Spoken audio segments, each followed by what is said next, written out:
Welcome to एजुडे। जैसे आप लोगों को पता है कि मैं आप लोगों को एनडीए के मैथ्स के प्रीवियस ईयर पे जो पेपर्स थे उनके सॉल्यूशन प्रोवाइड करा रहा हूँ।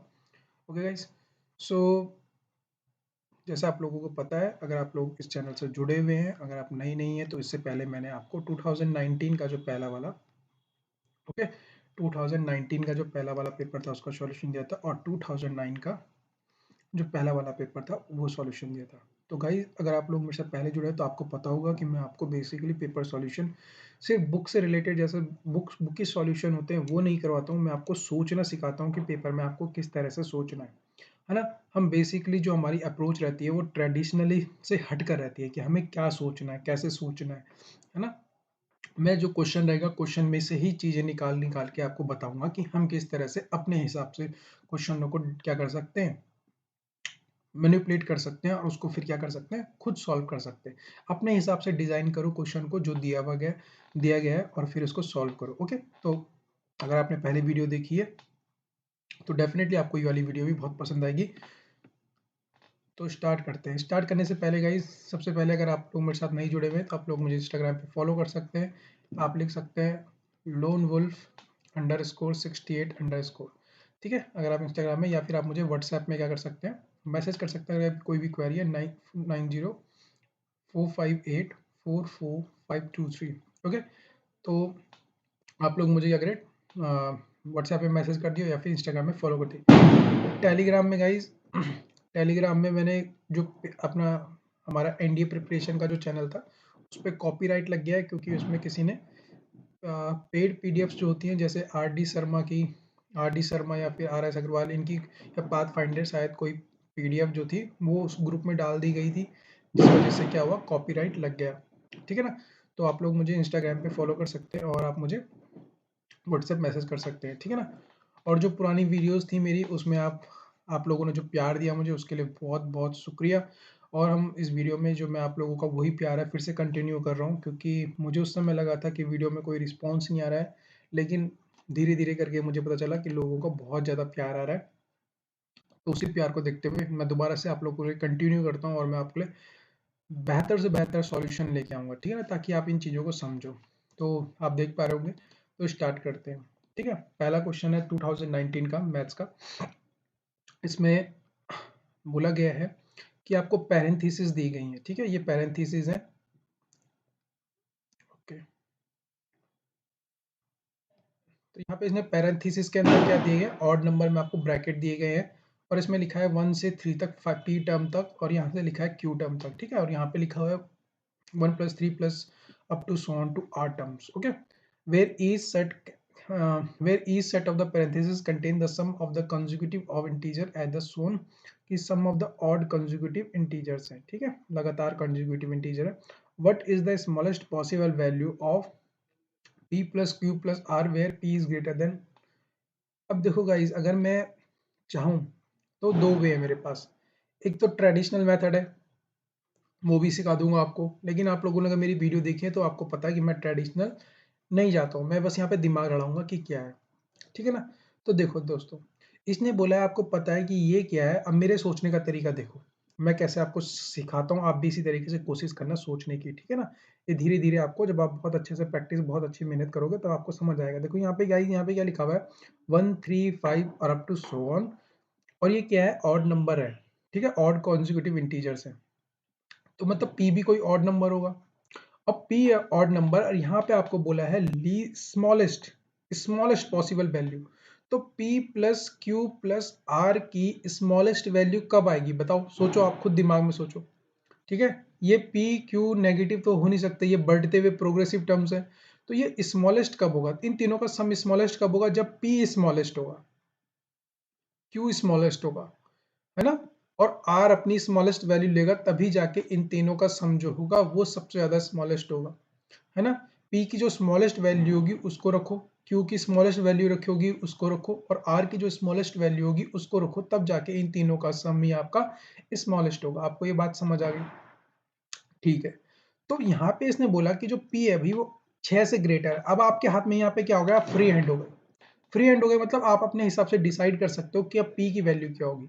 तो p 6 से बड़ा है, 6 से बड़ा, तो मैं ऑड ऑड बोला है तो मैं p को 7 मान लेता हूँ, ठीक है, मैंने P को रख दिया यहाँ 7, P क्या है 7 है मेरे हिसाब से, ठीक है, लेकिन मैं मुझे Q और R नहीं पता। लेकिन अब एक चीज सोचो, यहाँ पे 1 plus 3 plus up to so on P, फिर प्लस है, फिर 1 प्लस 3 प्लस प्लस Q है, तो यहाँ पे P प्लस Q का जो सम है ना गाइस, वो किसके इक्विवेलेंट आ रहा है, R के इक्विवेलेंट आ रहा है। एक चीज सोचो, यहाँ पे यहाँ दो टर्म जो एक जैसी है उनका सम है, और यहाँ पे R अकेला है, तो यहाँ पे आप गैस क्या कर सकते हो कि जो R होगा ना, वो इसकी कंडीशन ये होगी कि R क्या होगा, पक्का 101% जो R होगा वो P से, और R क्या होगा, Q से बड़ा होगा, ठीक है। यहाँ पे ये कंडीशन है कि R इन दोनों के सम के इक्विवेलेंट है, तो इसका मतलब है R जो है P से ही बड़ा होगा और Q से बड़ा होगा, ठीक है, इस बात को आप ध्यान रखना। तो एक कंडीशन मुझे मिल चुकी है, ठीक है ना, क्या कंडीशन मिल चुकी है कि जो R है वो P से बड़ा है, यहाँ पे इस तरह से मैंने सोचा। तो देखो मैं क्या R को जो ऑड नंबर रखना है, तो R क्या हो सकता है, 7 हो सकता है, R हो सकता है 9, R हो सकता है कितना आपका 11, R हो सकता है आपका 13, ये this is a possible conditions. लेकिन एक चीज सोचो दोस्तों, एक चीज सोचो, मैंने क्या बोला, R की कंडीशन है कि R 101% P से बड़ा होगा, तो R7 हो सकता है, बताओ नहीं हो सकता, क्यों, क्योंकि आपने खुद ही बोला, यहाँ पे मैंने खुद ही निकाला कि भाई R की कंडीशन ये है कि R बड़ा होगा P से। अगर R बड़ा होगा P से तो R is not equal to 7, तो R 9 हो सकता है, 11 हो सकता है, 13 हो सकता है। लेकिन मैं क्या कह रहा हूँ, मैं कह रहा हूँ कि स्मॉलेस्ट वैल्यू निकालने के लिए हम कंडीशन लेके चलते हैं कि R जो है वो स्मॉलेस्ट है, और इन कंडीशन में अगर आप देखोगे तो R जो है वो स्मॉलेस्ट कितना हो जाएगा, 9। तो मैंने मान लिया अपने हिसाब से, टर्म मान ली कि एक P इज इक्वल टू 7 और R इज इक्वल टू 9, कोई दिक्कत। अब मैं, लेकिन मुझे यहाँ पे Q को नहीं पता, मुझे मैं Q को नहीं रख सकता हूँ ना, बस मैंने बोला यहाँ पे R is greater than what, देखो P की वैल्यू मैंने रखी यहाँ से, Q सॉरी P की वैल्यू रखी इस वाली कंडीशन से, Q की वैल्यू रखी मैंने इस वाली कंडीशन से, सॉरी R की वैल्यू रखी मैंने इस वाली कंडीशन से। तो Q की वैल्यू अभी तक मेरे पास कोई ऐसा वे नहीं मिला जिससे मैं सोच पाऊँ, ठीक है। तो जब आप सोच ना पाओ ना दोस्तों, तो तब वहां पे छोड़ देना, ऐसे जो से मैं सोच रहा हूँ ना, नंबर 9 7 ये मैंने ढूंढे हैं, ठीक है, इनको मैंने निकाला कि इस तरह से पॉसिबिलिटी हो सकती है, लेकिन मैंने अभी Q की नहीं निकाली। तो मुझे Q की निकालने के लिए क्या करना पड़ेगा, आप इस चीज को ऐसे लिख सकते हो 1 प्लस 3 प्लस 5 प्लस 7, ये P वाली टर्म में था, फिर लिखा आपने ये, और फिर लिखा आपने यहाँ पे, जैसे डिट्टो ऐसे लिख दिया, और यहाँ पे मैंने 9 माना है, तो 1 प्लस 3 प्लस 9 आ गया, ठीक है। यहाँ पे 1 प्लस 3 प्लस 5 प्लस 7 प्लस 9, तो यहाँ देखो 1 प्लस 3 प्लस 5 7 ये कट जाएगा आपस में, क्योंकि ये टर्म उधर जाएगी, नेगेटिव नेगेटिव हो जाएंगे और बच जाएगा। अब ये वाली टर्म बची 1 plus 3 plus 5 plus up to so on Q तक, ठीक है ना, Q तक चलेंगे और यहाँ पे 9 तक आ जाएगा, ठीक है। अब आप बोलोगे कि 5 3 प्लस वो काट दो, नहीं काट सकते, क्योंकि यहाँ पे क्या है, ये सम ऑफ द सीरीज है, ठीक है ना, sum of the odd consecutive number के क्या है, सम है, और आपको पता भी नहीं है क्यू क्या है। तो हम क्या करेंगे, अब ट्रेडिशनल अप्रोच करेंगे। देखो अगर मैं बोलूं कि मैं आपके पास एक सीरीज है 1 3 5 7 अप टू सो ऑन और क्यू तक है, तो आप वो क्यू कैसे, हम कैसे निकालते थे कि ये टर्म कौन सी होगी, सपोज ए एन क्या हो जाएगा, क्यू आ जाएगा, ठीक है ना, ए एन को रख दो आप क्यू, यहाँ पे डिफरेंस आ जाएगा आपका 2, ए वन है आपकी 1, तो यहाँ पे अगर आपको एन टर्म निकालने की, तो आप एन टर्म इसको सॉल्व करोगे जैसे करते ही है, ए एन वाला फॉर्मूला लगा के, तो मैं डायरेक्टली कर लेता हूँ, क्यू प्लस 1 आ जाएगा डिवाइडेड बाय, कितना आ जाएगा आपका, डिवाइडेड बाय आ जाएगा आपका, ओके, फिर आप यहाँ डिवाइडेड बाय 2 आ जाएगा। तो यहाँ पे n की वैल्यू आ गई आपकी, आपने यहाँ पे निकाल दी नंबर ऑफ टर्म कितनी है। अब आप क्या करते हो, हमें सम निकालना है इस वाली सीरीज का, इस वाली सीरीज का सम निकाल रहे, क्योंकि ये किसके इक्विवेलेंट होगी, 9 के इक्विवेलेंट होगी।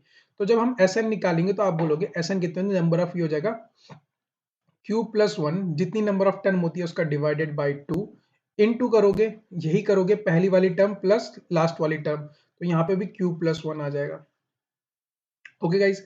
और यहाँ पे ये हो जाएगा 4, क्यों हो जाएगा, क्योंकि ये n टर्म क्या थी, q plus 1 by divided by 2, और हम जानते हैं n बाई 2 होती है ना, तो ये वाली टर्म 4 हो जाएगी।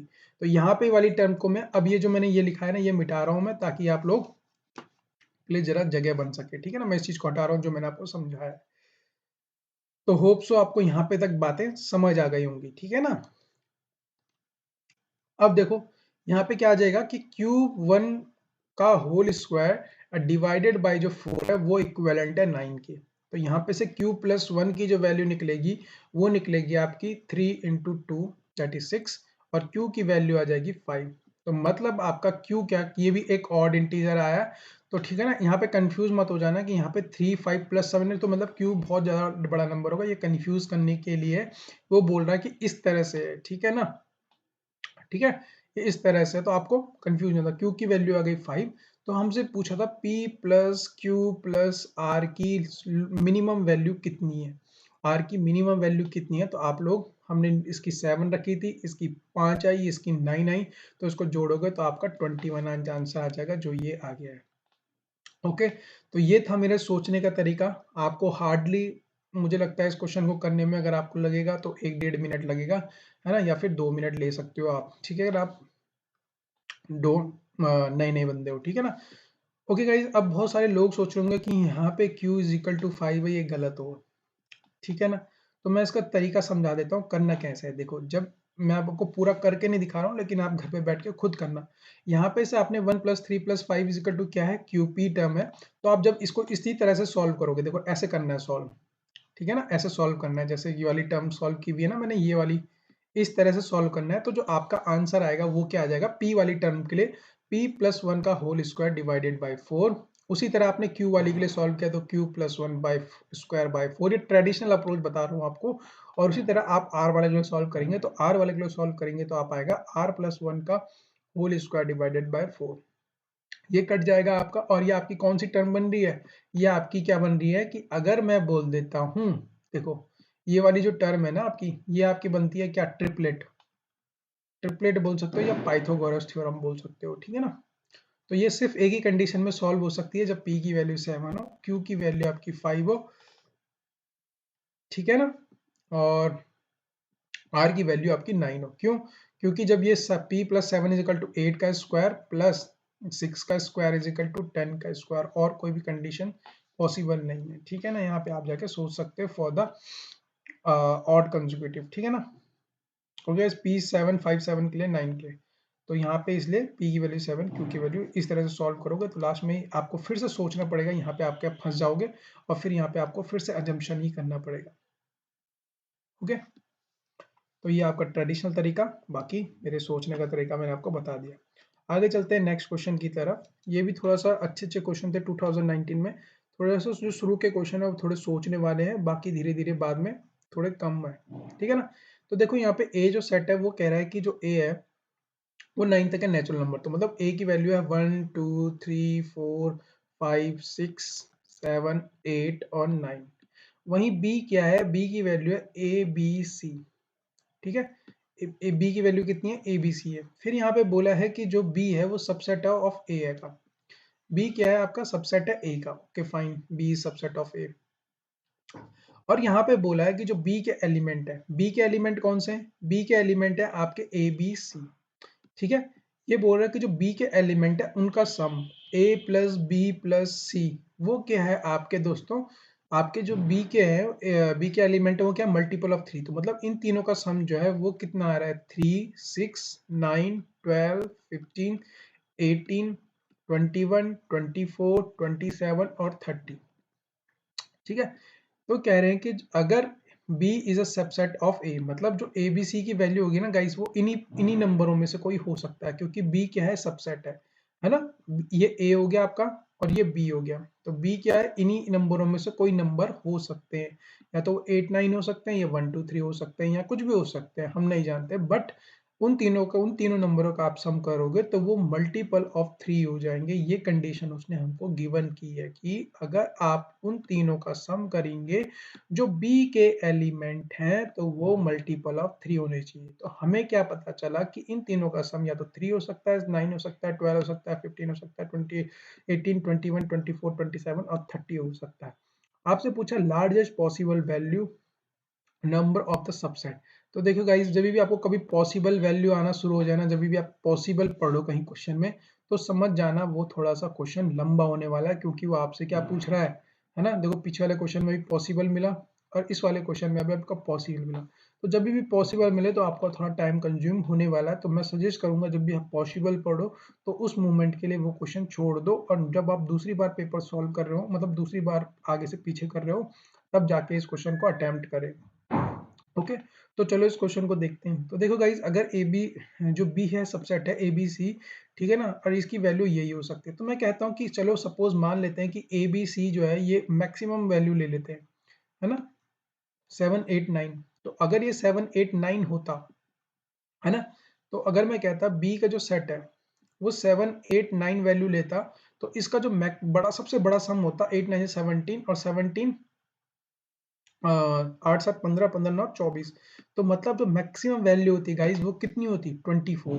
तो मतलब अगर हम ए सेट में से जो 7 8 9 है वो वैल्यू ले लेते, तो वो 24 ही अटेन कर पाता। इसका मतलब है कि जो 27 हो नहीं सकता और 30 हो नहीं सकता, ठीक है ना, क्योंकि वो मैक्सिमम वैल्यू लेने पे 24 आ रहा है, तो एक सेट ही हो गया, ठीक है ना। चलो ओके फाइन, चलो अब लीस्ट वैल्यू लेके देखते हैं कि लीस्ट वैल्यू कहाँ तक जाती। तो हम लीस्ट वैल्यू 3 एलिमेंट ये ले लेते हैं। तो जब हमने 3 एलिमेंट ये लिए, कौन से 1 2 और 3, तो 1 2 3 2 5 और 1 6, तो मतलब यहाँ पे जो लीस्ट वैल्यू है वो 6 का है, तो इसका मतलब ये भी आ नहीं सकता है, ठीक है ना। तो इसका मतलब है कि अगर जो बी के एलिमेंट है वो सबसे कम वैल्यू जो ले रहे हैं वो 6 ले रहे हैं, और सबसे मैक्सिमम वैल्यू जो ले रहे हैं मल्टीपल में वो 24 ले रहे हैं, तो इससे आगे 27 30 हो नहीं सकता और 3 हो सकता। तो आपको क्या करना है गाइज, आपको क्या करना है, इनमें से ऐसे पॉसिबल नंबर उठाते रहने हैं जो 6 बनाए, 9 बनाए, 12 बनाए, 15 बनाए, 18 बनाए, 21 बनाए, 24 बनाए। ओके, तो ये जो जो नंबर बनाएंगे वो आपके सेट्स बनते रहेंगे, क्योंकि ये पूछ रहा है number of the subset. Okay, तो मैं आपको सिखा देता हूँ कि कैसे करना है, ठीक है ना। तो एक सेट तो आपको मैक्सिमम वैल्यू हमेशा लीस्ट वैल्यू का एक बन चुका है और मैक्सिमम वैल्यू का एक बन चुका है, तो दो सेट यहाँ पे आपको मिल चुके हैं। चलो अगर मैं 6 सोचूं, तो 6 सोचो कि तीन कौन कौन ऐसे कौन कौन से बना सकते हैं। तो देखो 6 बना सकता है, एक तो लीस्ट 6 में 6 लीस्ट हो चुका है, 9 का देखते हैं, ठीक है ना। 9 कौन कौन बना सकता है। ओके, तो 9 में देखते हैं, तो देखो 9 कैसे बना सकते हैं, 4 3 2, है ना, 2 3 4 एक 9 बना रहा है। फिर और कौन सा बना रहा है, 5 3 5 3 8 और एक 9 बना रहा है, ठीक है ना। और कौन सा बना सकता है, 6 2 1 बना रहा है। और कौन सा बना सकता है 9, बताइए, ठीक है ना। तो इस तरह से आपके क्या होंगे, 9 के तीन, यहाँ पे 3 बन गए हैं। इसी तरह आपको 12 के भी बनाने हैं, है ना। तो ये गाइज आपके लिए होमवर्क है कि आप लोग क्या करोगे, ऐसा सेट सोचोगे कि क्या बनाए। जैसे 12 बनाना है मुझे, तो मैं बना सकता हूँ 3 4 5, ठीक है, 12 बन चुका है। और आप बना सकते हो 5 6 1, 5 6 5 12। आप बना सकते हो 6 4 2, ये भी 12 बना रहा है। तो इस तरह आपको क्या करना है, सेट बनाने जो 12 बनाए जिनका सम 12 आ रहा, फिर ऐसी तरह से आपको 15 की सम वाले बनाने, फिर आपको 18 की सम, फिर 21 की सम, फिर 24 की सम। तो पेपर में जैसे मैंने कहा कि जो भी पॉसिबल वाले वैल्यूज होंगे वो आपका टाइम कंज्यूम करेंगे, इसलिए आपको क्या करना है, बचना है। तो मैक्सिमम मैं इसका आंसर बता देता हूँ। इसका आंसर आप अगर अपने घर में करोगे तो इसका आंसर आएगा 30, ठीक है ना, 30 इसका आंसर है। और ये पेपर में टाइम कंज्यूमिंग है, लेकिन आपको मैंने मेथड बता दिया कि यहाँ पे क्या बोलना चाह रहा है और आपसे क्या निकलवाना चाह रहा है। तो जो बनेंगे वो कितने बनेंगे, 30 बनेंगे, ठीक है। नेक्स्ट क्वेश्चन की तरफ चलते हैं, जो इनका थर्ड क्वेश्चन था। बहुत अच्छे अच्छे क्वेश्चन आए हैं जो टाइम कंज्यूमिंग थे। तो यहाँ पे क्या बोला है, let A is equal to, आपको ए की वैल्यू दे रखी है ये और बी की वैल्यू दे रखी है ये। इसमें बोला है कि आपको रिलेशन बनाना है ए टू ए से बी तक का, ठीक है। आपको क्या करना है, रिलेशन बनाना है, ए आर बी बनाना है, relation A from A to B. आप जानते हो इसे कार्टेशियन प्रोडक्ट हो जाएगा, इसमें से यहाँ पे 4 तो यहाँ 5 है, ठीक है, 20 बनने चाहिए थे, लेकिन यहाँ पे इसने एक कंडीशन दे दी है। क्या कंडीशन दी है, कंडीशन देखो यहाँ पे, is one less than, is one less than from A to B. यहाँ पे आपको सिर्फ कंफ्यूज करने के लिए उसने क्या, देखो कितना बेहतरीन तरीके से उसने लैंग्वेज का चेंज किया है, जिससे आधे बच्चे क्या हो जाएंगे, कंफ्यूज रहेंगे कि ये कहना क्या चाह रहा है। बस ये कहना चाह रहा है कि one less than from A to, relation तो बनेगा, आपको रिलेशन तो बनाना है, लेकिन क्या कह रहा है, one less than from A to B, कि जब वो ए जो ए के अंदर है ना वो बी से हमेशा क्या होना चाहिए गाइस, कम होना चाहिए, वही रिलेशन टिकेंगे। तो आप बोलोगे कैसे, तो देखो मैं समझा देता हूँ, कोई दिक्कत नहीं है। यहाँ पे ये वन है, वन लेस, मतलब एक कम होना चाहिए, तो 0 से 1 कम है -1, तो ये रिलेशन बनेगा, ठीक है। दूसरा देखो, दूसरा अब वन वन, ये यहाँ पे क्या है, वन वन से रिलेशन नहीं बन सकता क्योंकि ये वन कम नहीं है। फिर 1 से 3 का रिलेशन भी नहीं बन सकता, क्यों, क्योंकि ये 1 कम नहीं है। तो इसी तरह 6 7 भी नहीं बनेंगे। अब हम 2 की तरफ आएंगे, 2 0 बनेगा नहीं, क्योंकि ए कम होना चाहिए बी से 1, लेकिन यहाँ पे ए 2 बी से 2 ज्यादा हो रहा है। दूसरी कंडीशन में देखेंगे 2 1 वाला भी नहीं बनेगा, क्यों? क्योंकि a का जो है वो 2 से इसके 1 से बड़ा है यहाँ पे 2, ठीक है ना? तो यहाँ पे पॉसिबल नहीं है। फिर आया 2 3, तो 2 3 हम रख सकते हैं क्योंकि हाँ, क्या बोला? 1 less than from a to b, जब a b से क्या होना चाहिए? कम होना चाहिए, ठीक है ना? तो 2 3 आ जाएगा। और तीसरा उसी तरह से आप देखोगे तो 5 6 आ जाएगा, ठीक है ना? और चौथा रखेंगे तो 8 7 रख देंगे। आ गया हमारा आंसर। क्या गलती की मैंने गलती ये की कि 8 7 नहीं आएगा। क्यों नहीं आएगा दोस्तों? क्योंकि आपने क्या बोला? अभी तो बना 1 लेस देन। हर चीज हम यहाँ पे 1 लेस 1 लेस 1 लेस कर रहे हैं, तो यहाँ पे भी 1 लेस होना चाहिए, जबकि यहाँ पे a क्या हो गया? b से, b 7 है और a 8 है, तो ये पॉसिबल नहीं हो सकता। इसलिए जो रिलेशन बनेगा वो क्या बनेगा? इन तीनों का बनेगा, ठीक है ना? तो होप सो आपको मेरी बात समझ आ गई होगी। तो यहाँ पे कितना बोल रहा है? आंसर आ जाएगा आपका 3, ठीक है? नेक्स्ट की तरफ चलते हैं।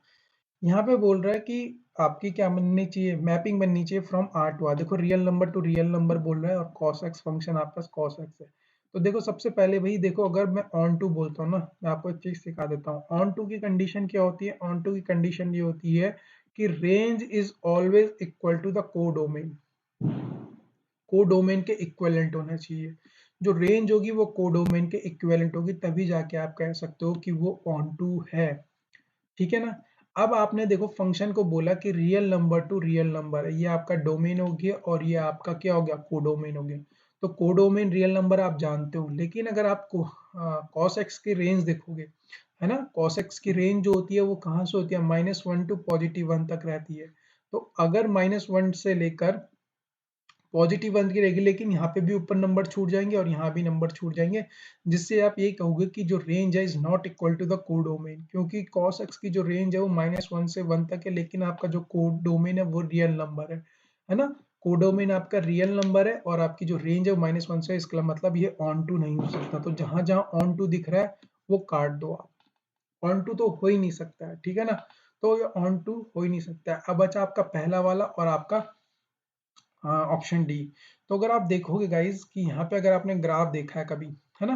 तो cos x का ग्राफ कुछ इस तरह से जाता है ना? कुछ इस तरह से आपका cos x का ग्राफ जाएगा। और cos x का ग्राफ जाएगा तो आप देख पा रहे होंगे कि यहाँ पे क्या होगा गाइज, अगर cos x का ग्राफ है तो ये मल्टीपल टाइम, है ना? मल्टीपल टाइम क्या करेगा? x को क्या कर रहा है? ये टच कर रहा है, ठीक है ना? मल्टीपल अगर क्या टाइम क्या कर रहा है? x को टच कर रहा है ना? तो इसका मतलब है कि जो इसकी इमेजेस होंगी ना गाइज, है ना, वो क्या होंगी? बहुत सारी प्री इमेजेस की क्या होंगी? इमेजेस आ रही होंगी,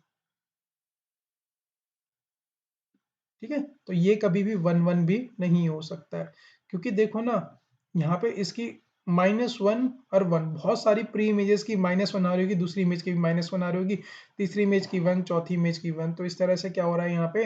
आपकी 1 1 मैनी 1 बन सकता है, लेकिन 1 1 नहीं बन सकता, 1 1 नहीं बन सकता है। तो ये ऑप्शन भी गलत हो जाएगा, क्योंकि बहुत सारी डिफरेंट डिफरेंट प्री इमेजेस की एक ही इमेज आ रही होगी, जो कि हो जाएगा आपका ये हो जाएगा।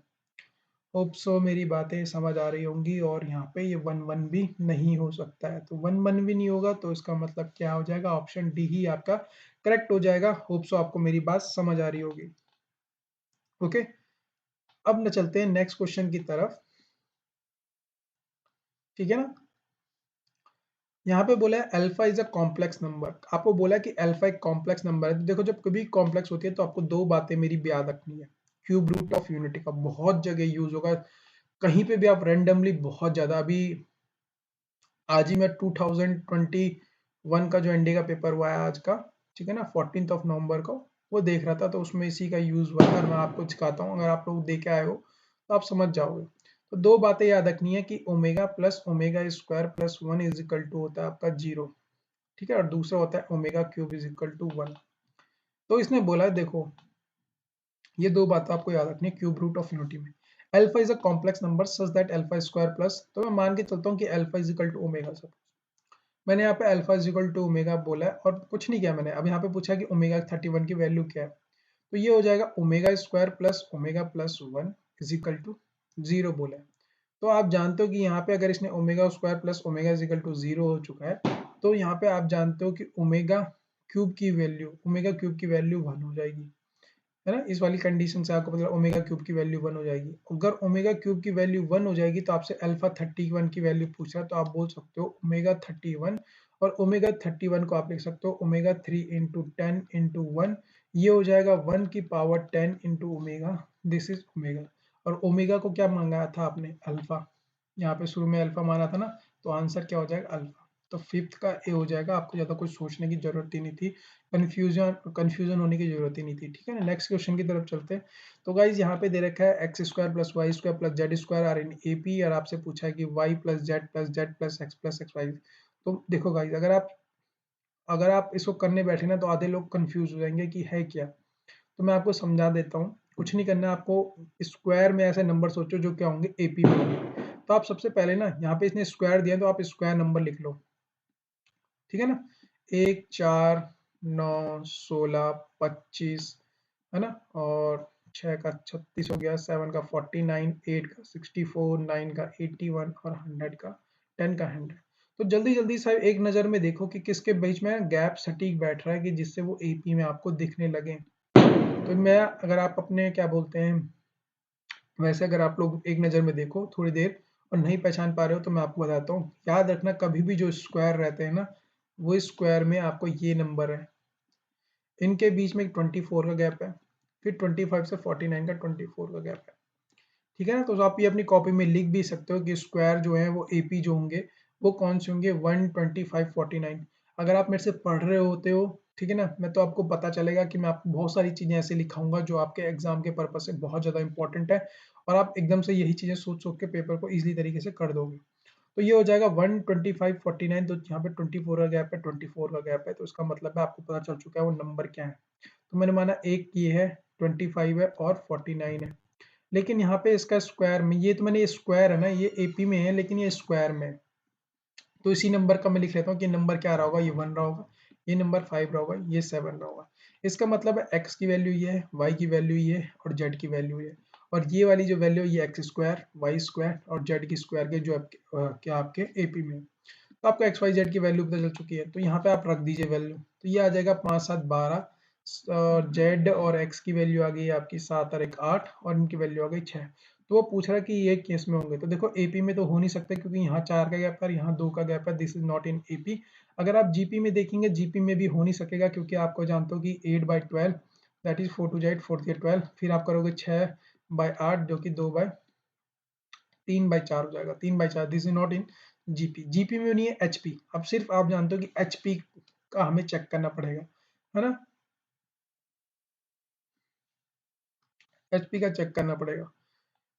तो हार्मोनिक प्रोग्रेशन की एक कंडीशन होती है, क्या होती है गाइस, जैसे एपी की अगर आप जानते होंगे, एपी में क्या बोलते हो, 2b = a+c बोलते हो ना, उसी तरह एचपी में क्या होती है, b = 2ac/a+c। यहाँ पे a की वैल्यू रख दो, आपके लिए a ये है, b ये है और c ये है, ठीक है ना। ओके, तो यहाँ पे रख दीजिए b = 2 इंटू ए की वैल्यू 12, c की वैल्यू 6, और यहाँ हो जाएगा 18, ये हो जाएगा 3 और ये हो जाएगा 4। तो b की वैल्यू कितनी आई, 8, और यहाँ पे b ऑलरेडी आपने माना था ये, ठीक है ना, b माना है आपने, 8 ही था आपका, और यहाँ पे इस वाली कंडीशन से भी 8 आ रहा है, इसका मतलब ये वाला जो है वो किस में है, एचपी में। ओके ना, होप सो आपको मेरी बात समझ आ गई, कोई भी आ गए हो तो देखो 12, कंफ्यूज मत होना, ठीक है ना, हमने इनकी वैल्यू रखी थी ये निकाल के, ठीक है ना। यहाँ पे आपने क्या किया था, x की वैल्यू निकाली, यहाँ y की वैल्यू मिली, z की वैल्यू मिली, ये आपने रखा, और ये हमको इससे मिला, जब देखो इन दोनों को जब जोड़ा y + z तब हमको 12 मिला, फिर 8 मिला, और ये, और इन्हीं को चेक करना है। तो दिस इज a मान लिया, दिस इज b मान लिया, और दिस इज c मान लिया, और यहाँ पे से हमने निकाला b की वैल्यू 8, इस वाली कंडीशन से b की वैल्यू 8, ठीक है ना। तो कंडीशन सेटिस्फाई, इसका मतलब ये किसमें, एचपी में, तो आपका आंसर आ जाएगा एचपी में। अदरवाइज आप ट्रेडिशनल जाओगे तो बहुत ज्यादा लंबा पड़ेगा और आपको गैस, वहां पे भी गैस टेक्निक करनी पड़ेगी, ठीक है ना। मैं ट्रेडिशनल भी करा दूंगा आपको। नेक्स्ट क्वेश्चन है दोस्तों 7th। ये गाइस देखो, यहाँ पे इसने बोला है कि ये क्या है, natural number are divided into groups, ये नेचुरल नंबर इसमें वे में आपको क्या करें, ग्रुप्स में बटे, एंड सो ऑन में। आपसे पूछा the sum of the numbers in the 11th group, जो 11th ग्रुप में होंगे उनका सम कितना होगा। तो देखो पहले ब्रैकेट में 1 है, दूसरे ब्रैकेट में दूसरा तीसरा है, हाँ, यहाँ पे 1 है, यहाँ पे 2 है, तो इसका मतलब है जो 11वां ब्रैकेट होगा उसमें 11 एलिमेंट होंगे, ठीक है। जो 11 ग्रुप होगा उसमें 11 एलिमेंट होंगे। फिर आपसे पूछ रहा है, यहाँ पे आएगा 4 5 6, यहाँ पे 3 एलिमेंट आ गए, फिर 7 8 9 10, ठीक है। यहाँ पे आपके 4 एलिमेंट आ गए। तो देखो यहाँ पे 6 पे जब 4 जुड़ा तब 10 आया, है ना? एक चीज़ नोटिस करो, यहाँ पे 3 में आपने क्या जोड़ा? 3 ग्रुप जोड़ा तब आप पे 6 आया, है ना? 3 तीसरे ग्रुप में 30 लास्ट वाली टर्म पे आप आगे वाले टर्म के एलिमेंटों को जोड़ रहे हो तब सम आ जा रहा है। तो 10 पे यहाँ पे आप क्या करोगे? जब आपको 15 जोड़ना है, मतलब पांचवा 5 ग्रुप आने, पांचवा एलिमेंट आना चाहिए ना, तो ये आ गया 15। फिर यहाँ पे आप करोगे 6 एलिमेंट, तो ये आ जाएगा 21। फिर यहाँ पे 7 करेंगे तो यहाँ पे 28। फिर यहाँ पे आप 8 करोगे तो ये आ जाएगा 36। फिर आप 9 करोगे तो 45 और यहाँ पे 10 करोगे तो आपका आ जाएगा 55। तो मतलब जो छठवां, है ना? और 11 करोगे तो ये आ जाएगा आपका 66। 66 से 11 एलिमेंट करोगे तो इसका मतलब यहाँ पे 55 खत्म हुआ तो यहाँ पे 56 स्टार्ट होगा, क्योंकि जब 10 से करोगे तो यहाँ 11 आ रहा था, है ना? यहाँ पे 15 से 16 से 21, ठीक है ना? यहाँ पे 21 से 22 से लेकर 28, यहाँ पे फिर 28 से कितना आ जाएगा? 29 से 36, फिर यहाँ पे 37 से 45, फिर यहाँ पे 46 से 51 और फिर 56 से 66। तो आप सम रख लीजिए भाई, 56 plus up to so on 66 तक रख लीजिए और इनका सम करके कर लीजिए भाई आपका काम। तो पहली टर्म आपका a इज इक्वल टू 56 और यहाँ पे आपकी टर्म a n हो गई आपके 66, यहाँ पे n का डिफरेंस निकालिए और सम कर दिए। सम कितना हो जाएगा? n/2 is equal to 56 plus 66 और यहाँ पे जितनी नंबर ऑफ टर्म है, तो नंबर ऑफ टर्म कितनी है? 11, है ना? और इन दोनों का सम कर दिए, 6 5 11 122, ओके 110 और 110 और 12, ठीक है ना? 110 इज इक्वल टू 2 2 1 और इसको 2 से डिवाइड कर देंगे, 2 से डिवाइड कर देंगे आ जाएगा 61। तो यहाँ पे इसको रख दो 61, ठीक है? और हम जानते हैं जब 11 से मल्टीप्लीकेशन करते हैं तो 1 रखो इधर और 6 रखो इधर और इन दोनों का सम कर दो, 6 1 प्लस 7, तो 671 आपका सी ऑप्शन हो जाएगा। ठीक है ना? होप सो आपको मेरी बातें समझ आ गई होंगी। ठीक है, नेक्स्ट क्वेश्चन की तरफ चलते हैं। इससे पहले मैं इसको मिटा देता हूँ। ठीक है, देखो मैं आपको वही चीजें सिखाने की कोशिश कर रहा हूँ कि पेपर में किस तरह से कंफ्यूज मत होना कभी भी। ठीक है ना? आपको डर नहीं आना चाहिए, काम रहना है हमेशा। और जैसे मैं सिखाने की कोशिश कर रहा हूँ उसी तरह से आप जब पेपर मॉक वगैरह दो तो आप क्या करो, उसी तरह से सोचो। ठीक है ना? 2021 का जो पेपर होगा अभी, वो जैसे ही मैं पूरा सॉल्व कर दूंगा, मैं आप लोगों के लिए वो पेपर को लेके आऊंगा। ठीक है, तो पहले 2009 का पेपर कंप्लीट कर लेते हैं और फिर उसके बाद 2021 का जो इस बार का पेपर है वो सॉल्व करेंगे। ठीक है, तो यहाँ पे alpha beta are the root of a x square plus b x plus c is equal to 0। तो आपसे पूछा कि इसकी वैल्यू क्या होगी और मुझसे बोला कि अल्फा बीटा क्या है, इसके रूट है। तो अल्फा बीटा अगर इसके रूट है तो आप जानते हो सम ऑफ द रूट्स क्या होता है? माइनस बी बाई ए। और अल्फा प्लस बीटा की, सॉरी, अल्फा इंटू बीटा की वैल्यू है बी बाई ए। कोई दिक्कत आपको? नहीं। अब आप इसको देखो, तो मैं पहला वाला ये देख रहा हूँ। ठीक है, पहले ये देखा मैंने, तो यहाँ पे देखा alpha into alpha is equal to alpha plus beta आ जाएगा, divided by root of alpha into beta आ जाएगा रूट के अंदर। अब प्लस रूट बी है और रूट ए है, तो यहाँ पे रख दीजिए भाई वैल्यू। तो मैंने रख दी इसकी value minus b by a, upon root में आ जाएगा बी और अपॉन में ही आ जाएगा रूट ए और plus root B upon root ए।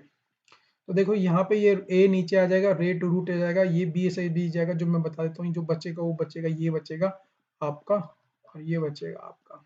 आप सॉल्व करके देख लेना। ठीक है, माइनस से प्लस से कटा 0 तो आंसर आ जाएगा आपका 0। ठीक है, इजी क्वेश्चन था और स्कोरिंग भी था। अब यहाँ से देखो गाइस, बहुत बढ़िया क्वेश्चन को थोड़ा सा चेंज कर लेते हैं colour. If the root of the equation ax square plus bx plus c is equal to 0 are the sin alpha and cos alpha, मतलब sin alpha और cos alpha की वैल्यू दे रखी है। sin alpha plus cos alpha करेंगे तो answer आ जाएगा minus b by ए। और for some alpha, alpha की कोई वैल्यू हो सकती है। दूसरा अगर हम देखें तो sin alpha into cos alpha की जो वैल्यू हो जाएगी वो हो जाएगी सी बाई ए। तो हमसे पूछा कि इनमें से कौन सा करेक्ट होगा, है ना? इनमें से कौन सा करेक्ट होगा? तो गाइज यहाँ पे हम क्या कर लेते हैं, इसका स्क्वायर कर लेते हैं पहले वाले को उठा के, है ना? पहले वाले का स्क्वायर कर लेते हैं। तो देखो पहले वाला स्क्वायर करेंगे तो sine square plus cos square 1 बना देगा और plus 2 into sine alpha into cos alpha हो जाएगा और ये हो जाएगा B square by a square. कोई दिक्कत? साइन एल्फा कॉस एल्फा की वैल्यू आप पे है, तो 1 plus 2 into c by a is equal to B square upon a square. कोई दिक्कत नहीं। फिर ए डाल दो भाई सब जगह, ए से कट जाएगा तो बचेगा कितना? A square plus 2ac is equal to B square. तो ये आ जाएगा B square minus A square equal to 2ac, जो कि ऑप्शन सी में मुझे दिख रहा है। तो यही लॉक कर दिया जाए, ठीक है। कंप्यूटर महोदय ने इसको लॉक कर दिया, आपका आंसर आया, बहुत इजी था, ठीक है ना, कोई डिफिकल्टी नहीं थी इसमें। नेक्स्ट क्वेश्चन देखते हैं। नेक्स्ट क्वेश्चन देखने के लिए हमें बाइनोमियल एक्सप्रेशन है, और बाइनोमियल एक्सप्रेशन में आपको हमेशा पता होना चाहिए गाइस, थोड़े कुछ रूल्स वगैरह आपको डायरेक्टली, कुछ टर्म्स होती हैं जो आपको याद रखनी पड़ती हैं, ठीक है। उसी वजह से आप पेपर को जल्दी कर पाओगे, ये फैक्ट है। आप पेपर को तभी जल्दी कर पाओगे जब आपको बहुत सारी चीजें पहले ही मतलब पता हो। जैसे यहाँ पे देखो 1 2 3 4, हमेशा ये क्या होता है, जब भी 1 2 3 4 आता है, आप जानते हो कि हमेशा क्या होता है ना, 1 प्लस माइनस, मतलब अगर आप दो तरीके से होता है, ठीक है, दो तरीके से यहाँ पे देख सकते हैं। एक तो 1 प्लस एक्स की पावर 2, ठीक है ना, और या फिर 1 माइनस एक्स की पावर 2। तो हम रख देते हैं, ये जो होता है वो होता है एक्स की power minus 2 is equal to, ये वाली जब इसका एक्सपेंड करते हो तो ये बनती है 1 plus 2x plus 3x square plus minus minus हो सकता है तब जाके बनती है, या फिर प्लस प्लस हो, ठीक है ना, और up to 4x3 up to so on चलती रहती है। तो ये वाली टर्म है। तो मैं यहाँ पे इसको क्या लिखता हूँ, 1 माइनस एक्स की power minus 2 is equal two into, ये हो जाएगा हाफ। इस वाली टर्म को जो अल्टरनेट टर्म होती है, ये वाली टर्म है, यहाँ पे माइनस माइनस की वजह से अल्टरनेट टर्म है, ये आपको पहले पता होना चाहिए। तो मैंने डायरेक्टली इस टर्म को मुझे पता था तो मैंने डायरेक्टली लिख दिया, यहाँ से 2 कट जाएगा, यहाँ आ जाएगा 1 माइनस एक्स की पावर माइनस 1। ओके, तो पूछ रहा है एक्स की पावर 4 कॉफिशिएंट कितना होगा गाइस, ठीक है ना। तो दिमाग लड़ाने वाली बात है कि जब यहाँ पे क्या था 2 आ रहा था, तो यहाँ पे 1 2 3 4 5 बन रहा था, तो डायरेक्टली इसको जब माइनस में आएगा तो प्लस में आएंगी सारी की सारी terms. 1 plus x square plus x cube plus x की power 4 up to so on. तो आप देख के बता सक रहे हैं कि इसका जो कोफिशिएंट होगा वो 1 होगा।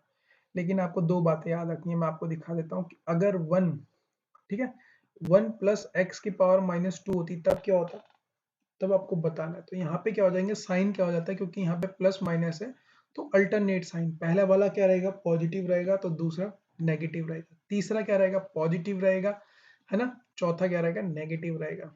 इस तरह से अल्टरनेट सीरीज में क्या होता है, अगर एक भी नेगेटिव हो जाता है, जब ये पॉजिटिव तभी बनता है जब दोनों दोनों नेगेटिव होंगे, ठीक है। अगर एक भी नेगेटिव हो गया, या तो ये नेगेटिव या फिर पावर नेगेटिव, तो ये अल्टरनेट सीरीज चलेंगी, आपको ध्यान रखना है। ओके, तो इस वाले क्वेश्चन के लिए आपको पता चल गया क्या करना है। होप सो आपको मेरी बात समझ आ गई। ये दो बातें अपनी कॉपी पे लिख लीजिए। अच्छा, ये रिपीट हो चुका है फिर से 10वां क्वेश्चन, ठीक है ना। डिट्टो यहाँ पे आंसर 1 था जो अभी पीछे किया है। नेक्स्ट क्वेश्चन देखते हैं। ये बोल रहा है कि इसमें से x cube minus 6x square, ये क्वेश्चन बहुत ही ज़्यादा मतलब और भी कंपटीशन एग्जाम है जहाँ पे आप बैठोगे तो इसी तरह के क्वेश्चन आपसे पूछा जाता है, तो आपको ध्यान रखना है, ठीक है। तो ये x माइनस 2 मैंने इधर कर दिया गाइस, और यहाँ पे आ गया 2 1/3 प्लस 2 की पावर 2 1/3। अब आप डायरेक्टली इसका क्यूब कर दो, ठीक है। दो तरीके हैं, या तो आप डायरेक्टली क्यूब करके फिर सॉल्व करो, या फिर आप क्या करो, एक काम करो कि x माइनस 2 करो इज इक्वल टू, आपने 2 1/3 को कॉमन ले लिया। जैसे आपने 2 1/3 को कॉमन ले लिया तो यहाँ पे आ जाएगा 1 प्लस, ठीक है, 1 प्लस कितना आ जाएगा, 1 प्लस ये आ जाएगा ना 2 की पावर, मतलब 1/3 आपने कॉमन लिया, 2 की पावर कितनी आ जाएगी, तो कितनी बच जाएगी यहाँ पे 2 की पावर 1/3, क्योंकि 1/3 ऐड हो जाएगा तो ये हो जाएगा। अब डायरेक्टली आप इसका क्यूब करेंगे तो ये हो जाएगा x माइनस 2 का whole cube is equal to 2 हो जाएगा, और ये 1 प्लस 2 1/3 का होल क्यूब हो जाएगा, ठीक है। तो आपको इसको सॉल्व करेंगे गाइस, डायरेक्टली आप इसको सॉल्व करना, ठीक है। इसको खोलोगे, इसको खोलोगे, इसको जब डायरेक्टली सॉल्व, ठीक है ना, तो आपको डायरेक्टली क्या करना है, ये जैसे इसको ओपन करोगे तो आपको कुछ इक्वेशंस मिलेंगी, उसको जाके आपको इस तरह से सॉल्व करना है, ठीक है ना। तो एक और जगह आपको ये ध्यान में रखना है कि जब आप इक्वेशन को खोलोगे तो कहीं पे आप अगर फंस जाओगे तो आपको ये याद रखना है कि इसकी वैल्यू आपने ये रखी थी, ठीक है ना।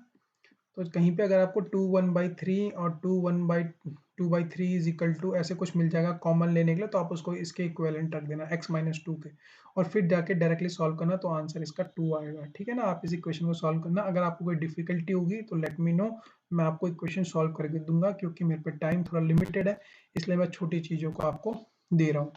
इसमें करेंगे तो आप जानते हो कि अगर लॉग है, a और b है, ठीक है ना। तो जो भी a की पावर आएगी वो नीचे आती थी, जैसे a की पावर m मान लेते हैं और b की पावर n मान लेते हैं, तो आप जानते हो कि m नीचे आएगा, n नीचे आएगा और ये log ab हो जाएगा, ठीक है ना।